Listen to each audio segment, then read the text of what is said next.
role in improving the socio-economic welfare of the poorest and the most vulnerable population. I do understand that it's been a long day and the other days that you've spent here, but I would like to share some information regarding the Benazir Income Support Program. Benazir Income Support Program was initially started in 2008 as an unconditional cash transfer program.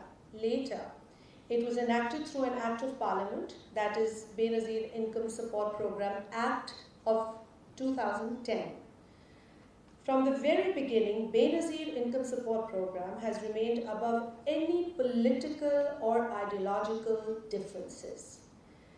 Since then, with continuous improvement in its design and program implementation, Benazir Income Support Program has transformed into a premier social protection institution in Pakistan, which is regularly providing support to over 8 million poorest of the poor families through its unconditional cash transfer and multi-sectoral focused conditional cash transfer programs, which I'll be explaining to you. Benazir Income Support Program makes payments to its beneficiaries through technology-based payment mechanisms like the biometric verification system. There is nothing more satisfying and rewarding than knowing that our efforts are bringing change in the lives of millions of families around Pakistan.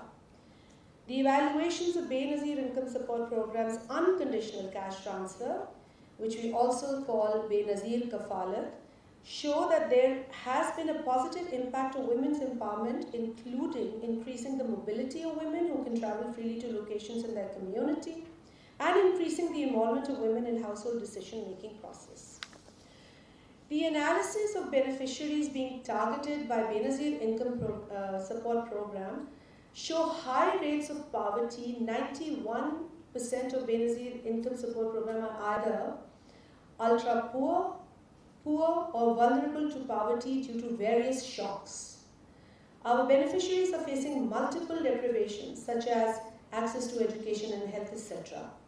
These families have insecure livelihood opportunities, which means that they are dependent on casual labor, informal work, and daily wages. Also, there is quite low level of literacy prevalent in Benazir Income Support Program beneficiary families, as only 19% of adult women in beneficiary households are literate. This is also true for the children of our beneficiary families, and we are making sure to provide them with opportunities to address these issues. While discussing the deprivation of Pakistani children, it is pertinent to mention some of the appalling statistics, particularly related to access to health and education. A child born in Pakistan today will be 39% as productive when he or she grows up because of lack of opportunities. 40 out of 100 children are stunted, unfortunately, and so at risk of cognitive and physical limitations that can last a lifetime. There is also this issue of children out of school. And like I heard Mr. Ali speak earlier, that learning is very important, and learning is undoubtedly extremely important. Education is one of the areas where girls have been left behind, and every education metric testifies to the large gender gaps in the education sector in Pakistan. Gender influences access to education as well as the level of education where girls are allowed to, which girls are allowed to attain. This is the reason that gender parity has been repeatedly emphasized as a starting point in almost all international and national goals, targets, indicators in the education sector. Poverty is one of the most persistent barriers to acquiring education. A lot of secondary studies point to the fact that demand-side economic barriers center on family poverty. Despite the fact that there is no fee for public schools, there are many other costs associated with sending a child to school. On the demand side, poverty seems to be the most important barrier to school attendance, and it affects girls much more than the boys. Other barriers and other impediments in gender enrollment include poor accessibility to schools, lack of female teachers, inadequate physical resources, and religious beliefs, etc. In order to address these issues, Benazir Income Support Program has a conditional cash transfer program for education. In order to address the issue of deprivation, particularly, education stipends provided to children of unconditional cash transfer beneficiaries from primary to grade 12 to increase the enrollment and reduce the dropout rate through cash incentive throughout the country. Cash transfer is conditional to admission in educational institution and 70% attendance compliance is required. This initiative was launched in 2012 and approximately 8.5 million children have been enrolled since its inception. Our target is to enroll 9 million additional children by 2025, inshallah. Giving due consideration to the gender gaps in school enrollment, our program design focuses on better incentivization for sending girls to schools. In comparison to a boy student, an extra amount of rupees 500 is dispersed to the families for sending a girl to school, while graduation bonus is also paid only to girls on completion of primary education, and that is around 3,000 rupees. So far, more than 4 million girls have been enrolled in the program as compared to the 4.5 million boys. The impact of conditional cash transfer to education has been considerable. The program increased the proportion of children currently enrolled in primary school by 13% points for boys and 15% points for girls. The overall school enrollment rates of primary aged children in BISP households are significantly higher for those supported by the conditional cash transfer, 81% as compared to 60%. In addition, the average attendance rate for both boys and girls is significantly above the minimum required, that is 70%.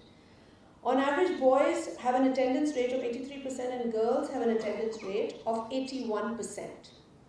The results of our evaluations compare well to the impact on primary enrollment observed in other cash transfer programs that are running globally, the conditional cash transfers.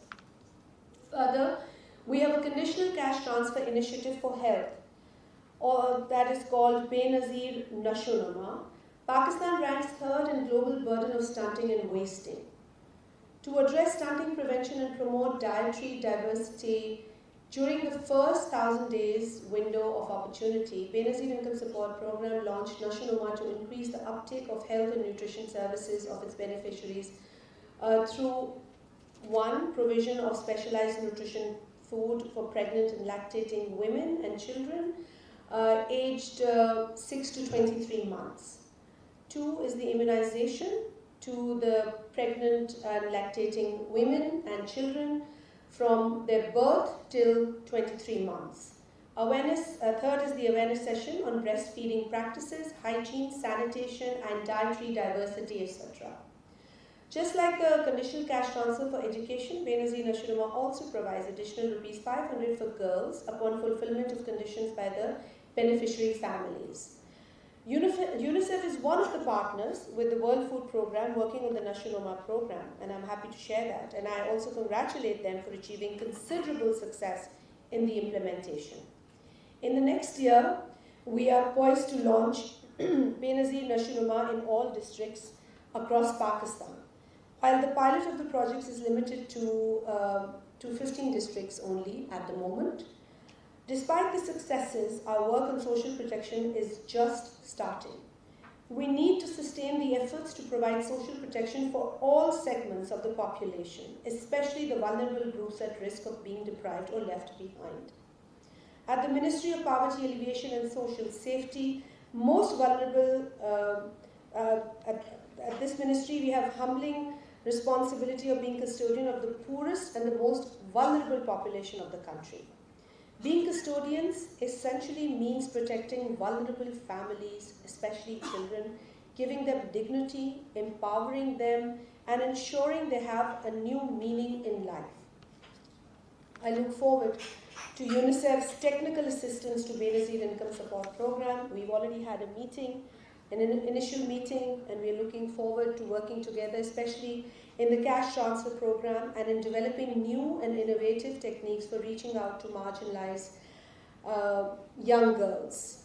Our ministry would also like to invite your team to be part of the series of dialogues in the coming months on framing some policy options, exploring some new goals that are financially sustainable, inclusive, shock responsive, and resilient. Benazir Income Support Program has truly become a pride of Pakistan, as it is the largest social safety net initiative in South Asia. And I take pride in saying that it is one of the largest around the world. I conclude by conveying the message that political leadership and commitment to development, innovation will be vital in unlocking sustained financing for social protection as a cornerstone for ensuring resilience and growth, at the same time ensuring that no one is left behind. And at the very end, I would like to end by sharing a quote by the great leader whose name is used in this program, Shaheed Mohtarama Benazir Bhutto Sahiba, because she inspires so many of us and continues to do so. We celebrated her 69th birthday yesterday, and we are taking forward a program that she had envisioned, and she very much wanted this program to be there in her lifetime, but that was unfortunate that she could not see it herself. But I'm sure that she is looking upon us, and she is also looking at the implementation and smooth operation of a program like this. And Benazir Bhutto said, as a woman leader, I thought I brought a different kind of leadership. I was interested in women's issues, in bringing down the population growth rate. As a woman, I entered politics with an additional dimension, that of a mother. And you all have heard about the hands that rock the cradle are the hands that rule the world. So we are trying to strengthen those hands so that we can rule the world. Thank you very much.